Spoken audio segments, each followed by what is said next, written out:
Hi, this is Ed Driscoll. Welcome to Silicon Graffiti. We're standing here in the lobby of a movie theater in Hollywood, awaiting the gala premiere of Trumbo, a documentary about blacklisted screenwriter Dalton Trumbo.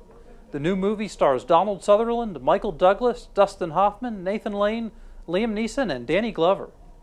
There are certain men of my time who have waged great battles.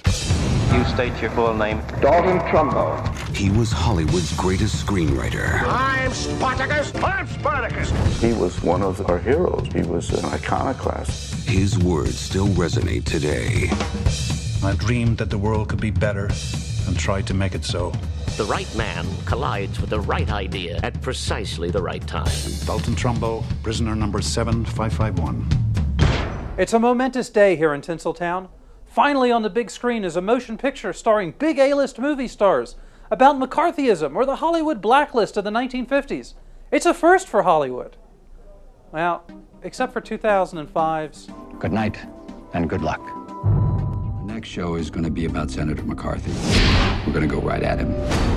And Jim Carrey's The Majestic in 2001. By authority of the Congress of the United States of America, you are commanded to appear before the Committee on Un-American Activities. And James Wood's Citizen Cone in 1992. Have you no sense of decency, sir, at long last? Have you no sense of decency?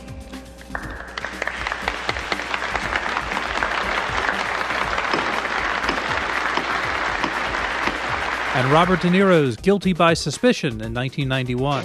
Mr. Merrill, are you now a member of the Communist Party? And 1988's The House on Carroll Street, starring Kelly McGillis, Jeff Daniels, and Mandy Patinkin. I will not give you their name. Then you deny this committee the materials requested in your subpoena. I know what you want them for, to smear people. And from back in 1985, Nicholas Roeg's Insignificance, with Tony Curtis as a thinly disguised version of Joe McCarthy. And you can keep going back to Tail Gunner Joe in 1977, starring Peter Boyle as McCarthy. Woody Allen in The Front from 1976. I don't recognize the right of this committee to ask me these kind of questions. And furthermore, you can all go for yourselves. Fairy tales can come true. Hollywood on Trial, also from 1976. The Way We Were, with Barbara Streisand and Robert Redford in 1973. You do know that they're getting people to testify in secret. Of course it is. Maybe, but we can't even write our congressman. He's on the committee. Come on, George, it's your shot. Alice in Wonderland. And Point of Order from 1964. And even The Manchurian Candidate in 1963. And I have here a list of the names of 207 persons who are known by the Secretary of Defense as being members of the Communist Party. For balance, what are the big films that looked back at the Soviet Union and its influence during the same period with as gimlet an eye as the Blacklist movies direct towards America?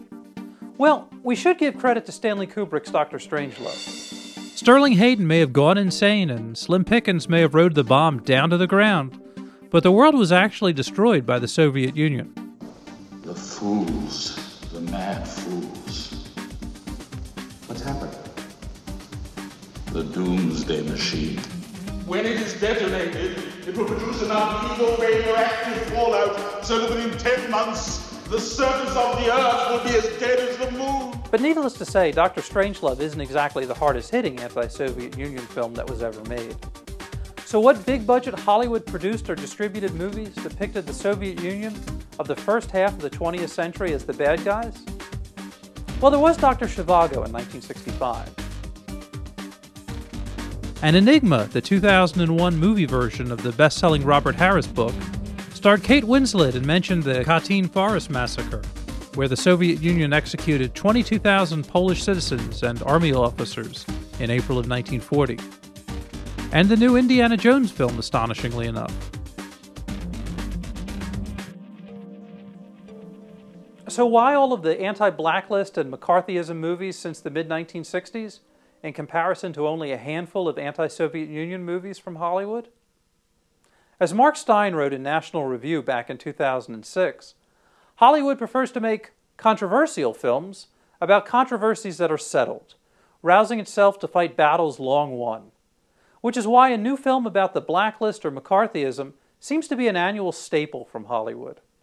But these films have to operate in a bit of a historical vacuum. Their plots require forgetting that the Red Scare of the 1950s grew out of the Brown Scare of the mid-1940s, when Congress and the FDR administration attacked both legitimate anti-war targets, such as the German-American Bund, all the way to ill-considered individual isolationists. Ironically, in 1944, Dalton Trumbo even assisted in these efforts, reporting the names of isolationists to the FBI, who had written to Trumbo looking to buy copies of his anti-war book, Johnny Got His Gun.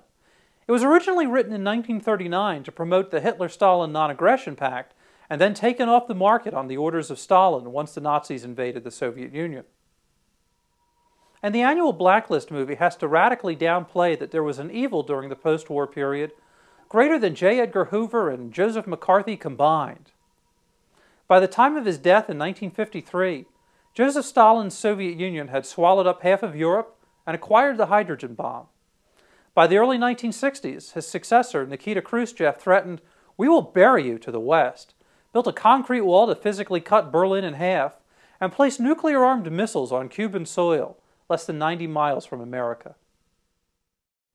In 2003, Mark Steyn wrote, "76 Trumbos led the big parade," the article whose title inspired this edition of Silicon Graffiti. It's a review of the original version of Dalton Trumbo's story, which toured America as a one-man play first starring Nathan Lane. Steyn wrote that, like Diana Mosley, the wife of British fascist leader Oswald Mosley, Dalton Trumbo didn't kill anyone or take up arms against his country. Like Diana, he went to jail and paid a price for being merely a youthful supporter of a totalitarian philosophy that proved to be genocidal. Though the play won't tell you the answer to that famous question. Mr. Trumbo, have you ever been a member of the Communist Party? The answer is yes, he was.